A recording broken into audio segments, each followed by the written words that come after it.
माफियाओं के हौसले बुलंद। कोयले के अवैध खनन व ट्रांसपोर्टिंग रोकने की जिम्मेवारी 3 एजेंसियों पर, फिर भी थम नहीं रहा तस्करी। एक बार फिर कल निरसा के मुगमा और पंचेत के लुचीबाग में अवैध उत्खनन में मजदूरों की गई जान। बंद समेत एक्टिव खदानों में भी तस्कर करा रहे अवैध खनन। खदानों से अवैध कोयले की ढुलाई, सीआईएसएफ खामोश। हर माइंस में लगे हैं सीसीटीवी कैमरे, फिर भी चोरी बदस्तूर जारी। सड़क से कोयले की तस्करी, पुलिस की चुप्पी पर सवाल। इस अवैध धंधे में सैकड़ों मजदूरों ने चंद पैसों की खातिर गंवाई जान। धनबाद में धड़ल्ले से कोयले का काला धंधा चल रहा है। अवैध खनन व कोल डंपों से लूट के बाद कोयले को खुलेआम सड़क मार्ग के जरिए बिहार, बंगाल और यूपी के मंडी में खपाया जा रहा है। इस गोरख धंधे को रोकने का जिम्मा कोल सेक्टर, सीआईएसएफ और पुलिस पर है, पर हर कोई चुप है। कल जिले के निरसा और पंचेत में हुए इलीगल माइनिंग एक्सीडेंट में 3 मजदूरों ने अपनी जान गंवाई और पुलिस की इस घटना के बाद चुप्पी रहना कई सवाल खड़ा कर रहा है। धनबाद में एक बार फिर निरसा के मुगमा और पंचेत के लुचीबाग में अवैध खनन के दौरान 3 मजदूरों की मौत हो गई, जबकि कुछ मजदूरों के दबे होने की बात कही जा रही है। लगातार हो रही बारिश में भी अवैध कोयला तस्कर गरीब मजदूरों को चंद पैसे देकर अवैध खनन करवा रहे हैं।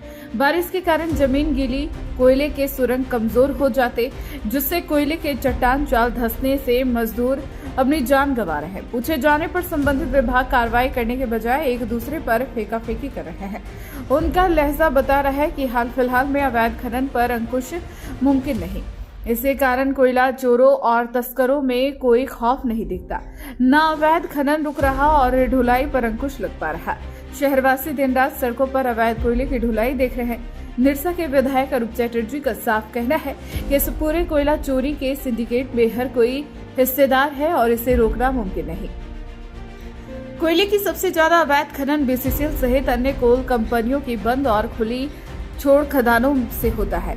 इसके अलावा बंद मुहानों को फिर से खोदकर भी कोयले का अवैध खनन किया जाता है। अवैध खनन में तस्कर बकायदा मजदूरों को भी दिहाड़ी में बहाल कर रखा है। वहीं एक्टिव खदानों में भी अवैध खनन का दावा है। बीसीसीएल को इस अवैध खनन को रोकने की जिम्मेवारी है, इसके बावजूद अंकुश नदारद है। अवैध खनन का कोयला सीआईएसएफ की आंखों के सामने से निकलता है, कई चेक पोस्टों के पास से गुजरता है। कोल कंपनी ने चोरी रोकने के लिए सीसीटीवी कैमरे भी लगा रखे हैं, फिर भी चोरी बदस्तूर जारी है। सीआईएसएफ को भी पता है कि बाइकों में कोयला ढुलाई का नियम नहीं है, इसके बावजूद कार्रवाई नहीं होती। इनएक्टिव बंद या परित्य खदानों से कोयले का खनन हो रहा है, यह सीआईएसएफ से भी छुपे नहीं है। खदानों के पास बोरियों में कोयले का स्टॉक होता है, यह भी संज्ञान में होती है, परंतु कार्रवाई खानापूर्ति ही दिखती है।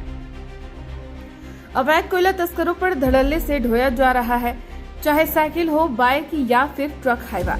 सड़कों पर पुलिस प्रशासन की मशीनरी रहती है, इसके बावजूद पुलिस इनकी धरपकड़ नहीं करती। गश्ती दल व चेक पोस्टों में इन वाहनों से वसूली कर आगे बढ़ने की इजाजत भी मिलती अमूमन दिख रही है। हालांकि जब कोई बड़ी घटना घटती तो जिला प्रशासन इस पर मामले की लीपापोती करने के लिए कार्रवाई जरूर करते हैं, पर कभी भी अवैध धंधोबाजों पर कोई कार्रवाई नहीं होती, जिसके कारण यह धंधा रुकने के बजाय फल फूल रहे हैं और सरकार को करोड़ों का चूना लगा रहा है। बहरहाल कोयला तस्करी के इस काले धंधे में सिंडिकेट का किंगपिन अलग अलग लोगों ने संभाल रखा है, जिसे रोकना मुमकिन नहीं, क्योंकि जिनके कांधे पर इसे रोकने की जिम्मेदारी है वह खुद ईमानदार नहीं।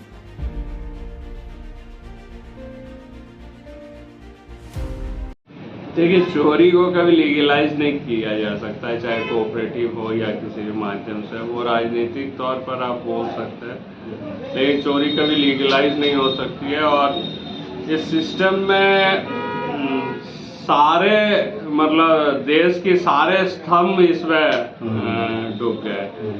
अब राजनीति बोलिए, अधिकारी बोलिए, प्रेस बोलिए, मतलब सारे लोग ही, जितने आप मुख्य स्तंभ बोल सकते हैं, सारे लोग ही इसमें इस सिस्टम के पार्ट बन गए। तो जब तक कोई मतलब इसके पूरे विरुद्ध में खड़ा होकर मुखर तरीके से आप ये नहीं करेंगे, तब तक हम समझते हैं जो आज इस गठजोड़ को तोड़ना बहुत ही मुश्किल है। नहीं, पहले लोग कहते थे कि अरूप चटर्जी